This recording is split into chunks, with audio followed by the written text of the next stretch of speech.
In San Francisco, gun homicides were up 15% last year. A big part of America's epidemic of gun violence comes from the fact that criminals have very easy access to guns. If we reduce the supply of crime guns to criminals, we will reduce gun crime in America. And that's exactly what we're trying to do here at Brady with our campaign to stop bad apple gun dealers. At Brady, we've looked at a lot of data on the life cycle of crime guns. And here's the thing, almost all of them were initially sold at a licensed gun shop. Most of those gun shops act responsibly, taking appropriate steps to reduce the likelihood that they're selling guns to criminals. But some of them don't. And it turns out that 90% of the crime guns come from only 5% of the nation's gun dealers. We call those the bad apple gun dealers. Our approach is simple. Reform those bad apples or shut them down. That's how you reduce the flow of crime guns to impacted communities. And it works. In Milwaukee, when one gun dealer stopped selling a type of cheap gun, the number of those guns recovered in crime dropped by 2/3. So what are we doing and why does it work? First, we identify the bad apple gun dealers supplying guns to a given city. Some of those dealers will be local, others won't be.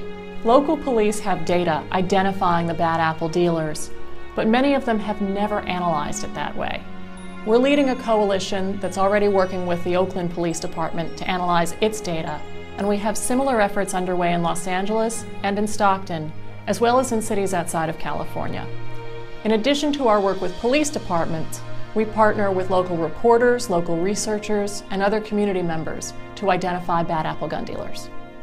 Then once we know who they are, we partner with community organizations and stakeholders to develop customized strategies for each one to either get them to reform or to shut them down. These customized strategies leverage a variety of tactics. For example, we have a long history of bringing lawsuits against bad apple gun dealers. We've been doing that for 20+ years. One of the cases that we settled this summer involved a gun dealer called Lock and Load, and as part of the settlement, the store owner agreed to never again be in the business of selling firearms. We also work with willing and responsive dealers on simple changes to their sales practices that reduce the likelihood that they're selling to criminals. For example, they should train their store clerks to recognize the patterns of illegal gun trafficking, and they should lock up their inventory at night to make it harder to steal. We team up with local leaders to educate the community on both the criminal and economic effects that stem from the activities of these bad apple gun dealers. We have specific tactics that work on mom and pop bad apples, on publicly traded bad apples, on bad apples that double as sporting goods stores. And right now, we're focused on implementing comprehensive, multifaceted 5-year programs in 6 cities, including Oakland and Los Angeles. The lessons learned from these 6 cities will be scaled to other cities around the nation.